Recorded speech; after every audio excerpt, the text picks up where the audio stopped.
Nabi Allah Isa alaihi salam bak sabah watai. Tengah kejadian Nabi Allah Isa alaihi salam di atas sabah gunung. Tiba-tiba dari jauh debukanan sini anak batai yang menjelas. Penguhu cukup mencahaya. Tengah negutu-gutu anak batai yang di Nabi Allah Isa alaihi salam.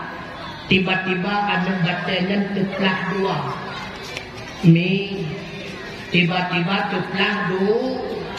Lalu debukanan di Nabi Allah Isa nasi berurung dan anak batainya tengah sujud kepada Allah. Bertanya di Nabi Allah Isa sawagata bangsa jin, bangsa malaikat atau bangsa manusia. Ijawab di hamba Allah tersebut lenyo bangsa manusia keturunan daripada Adam alaihi salam. Lalu bertanya di Nabi Allah Isa dumnatrib kali kata sujud kepada Allah. Lebih kurang bertonton wahai Nabi Allah Isa. Ta'ajub Nabi Isa alaihi salam. Lalu bertanya oleh Nabi Allah Isa pada depu oleh kata ura dan malam.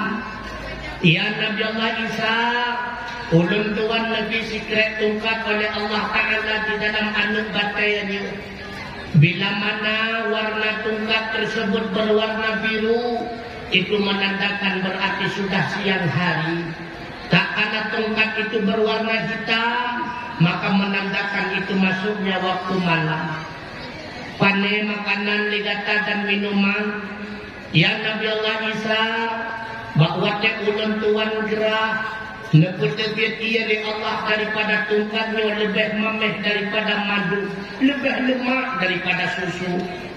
Tak kala ulun tuan dia geputebit daging yang begitu lezat daripada tungkatnya sebagai makanan bagi ulun tuan. Ta'ajub Nabi Allah Isa alaihi salam. Lalu terdengarlah suara, wahai Isa,